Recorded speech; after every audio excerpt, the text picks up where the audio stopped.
साधक में ये दो वृत्तियां नाम पैदा करता है। पहला, अंतःकरण के सारे दोषों को भगाना। दूसरा, अंतःकरण में दैवी संपदा के सद्गुण स्थापित करना। तुम्हें नहीं करना, वो नाम कर रहा है, पर तुम चुप रहो। पर यहां चुप रहा नहीं जाता, विचलित हो जाते हैं। जहां असत प्रेरणा हुई तो या तो ऐसी क्रिया कर दी या वो ऐसे दुखी हो गए, हमारे मन में तो ऐसा आता है वैसा। चुप रहो, ऑपरेशन शुरू है तो मवाद निकलेगा, गंदगी निकलेगी, और जो गंदगी निकलेगी तो फिर अच्छे से वो घाव भर जाएगा। जितना दोष निकल रहा है उतना ही सद्गुण आ रहा है।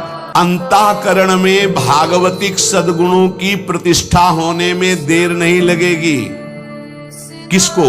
जो नाम जपने के साथ नाम का ध्यान करता है या नाम जपने के साथ रूप का ध्यान करता है। अब उसके हृदय में भगवत स्वरूप, पवित्रता, शांति, संतोष, निर्भयता, निश्चिंतता, समस्त दैवी संपदा प्रकाशित हो गई।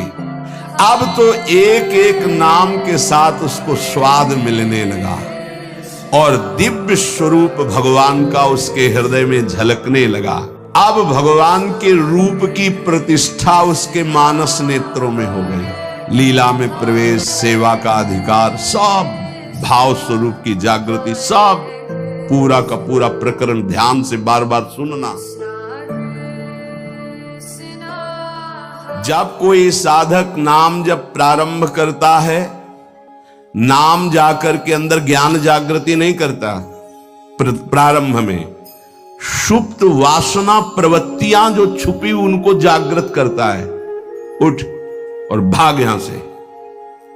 अब वो कुसंस्कार, दुर्गुण, दुराचार दल के दल वहां हैं अंतःकरण में। जैसे जैसे साधक नाम जब बढ़ाता है वैसे वो अपने बल के साथ प्रकट होते हैं। परमार्थ का साधक यदि सत्संगी नहीं हुआ तो वो समझता है कि ये तो बहुत बड़ा विघ्न सामने उपस्थित हो गया, हृदय जल रहा है और पाप वासनाएं इतनी बढ़ती जा रही। साधक में प्रारंभ में इनका परिचय ना होने के कारण वो पराजित होने लगता है कि अब तो बहुत गंदी बातें आ रही हैं, भजन रोक दो। अतएव साधक घबराए नहीं, इन विकारों के अधीन न हो, नाम जप रूपी परम साधन छोड़े नहीं। बिल्कुल मंगलमयी बात समझ लो, ये बात कई बार हो चुकी है, पर जो लिखा हुआ है उसे सुनोगे तो ज्यादा विश्वास हो सकता है। वैसे लगेगा ये अपने मन से कहते हैं। साधक प्रारंभ में पराजित करने की सामर्थ्य नहीं रखता। अतएव घबरा करके इनका परिचय ना जानने के कारण वो या तो इनके अधीन होकर फिर गलत कार्य करने लगता है या भयभीत होकर साधन नाम जप करना छोड़ देता है।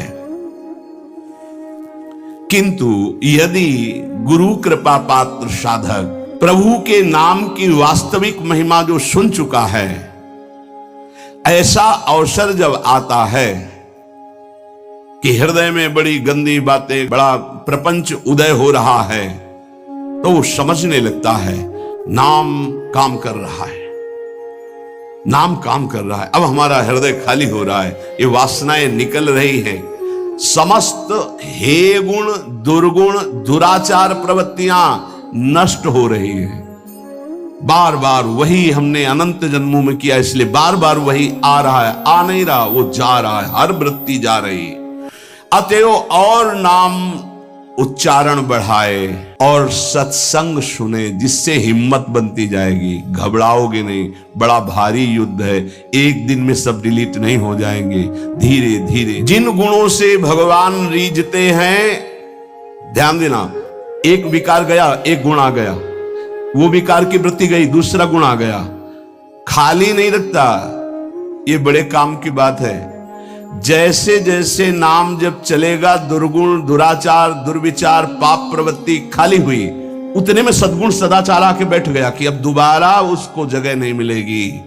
और धीरे धीरे वो पूरे के पूरे दुर्गुण दुराचारों को हटा करके साधक में सद्गुण सदाचार स्थापित कर देता है। नाम, पहला प्रभाव नाम का। साधक को ये बात ध्यान रखनी है कि ये दो वृत्तियां आपके अंदर प्रारंभ में होंगी, दोषापनयन और गुणाधान। दोषापनयन, जो दोष वृत्तियां हैं उनको निकलना और उनकी जगह में सद्गुण सदाचार स्थापित करना, ये नाम करेगा। तुम्हें चुप रहना है, राधा राधा राधा राधा राधा राधा। विचलित नहीं होना कि मन बहुत हमारा परेशान करता है, बहुत विकार आ रहे हैं, अब कैसे रहूं। खुशी मनाओ, गंदी बातें निकल रही हैं। पर साधक कैसे खुशी मनावे? वो तो मन में तदात्म में, तो मन में जलन हो रही है और वो निकल रहे हैं, तो वो समझ रहा है आ रहे हैं, और फिर वो उनसे या तो द्वेष कर बैठता है या तो राग। द्वेष कर बैठता, क्यों आ रहे हैं, क्यों ऐसा ऐसा, उनकी सत्ता दृढ़ हो रही, और या फिर उसी आचरणों में लग जाता है, तो रागात्मक या द्वेषात्मक वृत्ति से वो टिक जाते हैं, खाली नहीं हो पाते, इसीलिए लंबा समय निकल जाता है, कोई लाभ उसको समझ में नहीं आता। साधक में ये दो वृत्तियां नाम पैदा करता है। पहला, अंतःकरण के सारे दोषों को भगाना। दूसरा, अंतःकरण में दैवी संपदा के सद्गुण स्थापित करना। तुम्हें नहीं करना, वो नाम कर रहा है, बस तुम चुप रहो। पर यहां चुप रहा नहीं जाता, विचलित हो जाते हैं। जहां असत प्रेरणा हुई तो या तो ऐसी क्रिया कर दी या वैसे दुखी हो गए, हमारे मन में तो ऐसा आता है वैसा। चुप रहो, ऑपरेशन शुरू है तो मवाद निकलेगा, गंदगी निकलेगी, और जो गंदगी निकलेगी तो फिर अच्छे से वो घाव भर जाएगा। जितना दोष निकल रहा है उतना ही सद्गुण आ रहा है। कितना सुंदर बात है। अगर ये न समझ पाए तो परेशानी पड़ जाएगी। बिल्कुल निश्चिंत रहिए। तुम्हारे अंदर काम, क्रोध, लोभ, जो भी दोष दिखाई दे रहे हैं, आ नहीं रहे, जा रहे हैं, जा रहे हैं, और वो जगह खाली नहीं हो रही, वहां दैवी संपदा भर रही, जिससे भगवान प्रसन्न होते हैं। यदि हम नामोच्चारण के साथ साथ नाम का ध्यान शुरू कर दें तो और जल्दी दिव्य सद्गुण आ जाएंगे। अंतःकरण में भागवतिक सद्गुणों की प्रतिष्ठा होने में देर नहीं लगेगी। किसको? जो नाम जपने के साथ नाम का ध्यान करता है या नाम जपने के साथ रूप का ध्यान करता है। दुर्गुणों, दुराचारों की जो प्रवृत्तियां हैं, बहुत सुंदर सुगम उपाय है उनके निकालने का नाम जप। नाम जप से ही निकलते हैं। सद्गुण सदाचार ये खाली हृदय में आकर बैठने लगते हैं। बहुत बढ़िया प्रक्रिया है, बस समझ लो, कोई प्रश्न नहीं रह जाएगा। जैसे जैसे तुम्हारा भगवत चिंतन अधिक बढ़ेगा तो काम, क्रोध, लोभ, मोह, मद, मत्सर ये पूरा का पूरा अपना प्रभाव दिखा के नष्ट हो जाएंगे। ये पूरे के पूरे नष्ट हो जाएंगे, ऐसा शब्द नहीं आया, प्रभाव दिखा के नष्ट हो जाएंगे। जितना इनमें पावर हो पूरा पावर दिखाएंगे तुम्हें परास्त करने के लिए। नाम छोड़ दो, संसार में आ जाओ। पर जो साधक जमा रहता है, राधा राधा राधा, अब उनके अनर्थ और दुष्परिणाम और अनिष्ट चिंतन ये सब कुछ छूट गया। नाम से पूर्व पाप भस्म हुए। वर्तमान का जो अनर्थ है, दुष्परिणाम है, अनिष्टकारी चिंतन है, वो छूट गया। अब उसके हृदय में आनंद का प्रादुर्भाव हुआ। अब उसके हृदय में भगवत स्वरूप, पवित्रता, शांति, संतोष, निर्भयता, निश्चिंतता, समस्त दैवी संपदा प्रकाशित हो गई।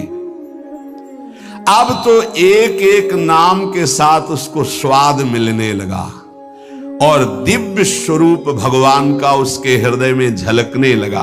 अब भगवान के रूप की प्रतिष्ठा उसके मानस नेत्रों में हो गई। पूरा का पूरा प्रकरण ध्यान से बार बार सुनना। अब उसके हृदय में जो आनंद आया, उस आनंद में उसे आत्मस्वरूप का बोध हो जाता है। मन अद्भुत आनंदित, तो भगवत दृष्टि जागृत हो गई।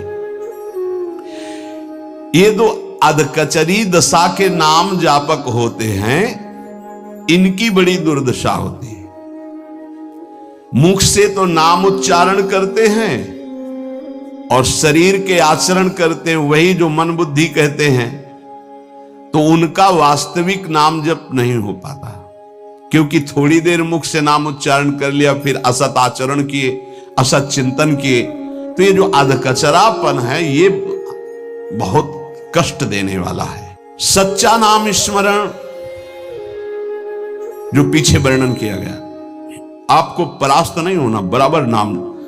इसके साथ जब नाम का चिंतन, रूप का चिंतन, तब समझो कि आप अधकचरी अवस्था से बाहर आ गए। अभी तो बहुत गंदी बातें चिंतन में आती हैं, अभी तो लड़ना पड़ेगा, इतना तो लड़ने के लिए तैयार रहो। अगर ये कह दो ये सब हमसे नहीं होगा, तो एक उपाय है, किसी महाभागवत को पूरा जीवन समर्पित कर दीजिए, खत्म खेल आपका। ये भी देख लीजिए करके, पूरा जीवन अक्षरशः समर्पित, थोड़ी गुरुदेव की बात, थोड़ी मेरे मन की बात। ये अधकचरापन, भगवान ने नारद जी को कहा था, अधकचरे योगी का मेरा साक्षात्कार नहीं होता। थोड़ा गुरुदेव की बात माननी है, थोड़ी अपनी बात माननी है, अधकचरापन। पूरी बात गुरुदेव की माननी है, बस बढ़िया बात बन जाएगी। जब निकले वो मूड़े मुड़ा लिया है भगवत मार्ग में, फिर क्या, फिर अपने मन की बात क्या रह गई। नाम, नामी और नाम धारक तीनों एक हो जाते हैं, ध्यान दीजिए, अभेद हो गया। नाम, नामी और नाम धारक तीनों एक हो गए। नाम में, नामी में, नाम धारक भगवत स्वरूप, कोई अंतर नहीं रह गया नाम में, नामी में और नाम जापक में। ये परिपक्व अवस्था नाम की, जापक की हुई। नाम स्मरण की बात जिह्वा से नाम, कंठ से नाम और फिर हृदय से नाम प्रारंभ हो जाता है, अंतरात्मा से। अब जब हृदय से नाम चल रहा है तो प्रेम स्फुरित हुआ, बस सब सामर्थ्य जागृत हो गई। प्रेम जागृत होते ही सब सामर्थ्य जागृत हो गई। भगवत प्रेम हो गया तो शेष सब बातें लीला में प्रवेश,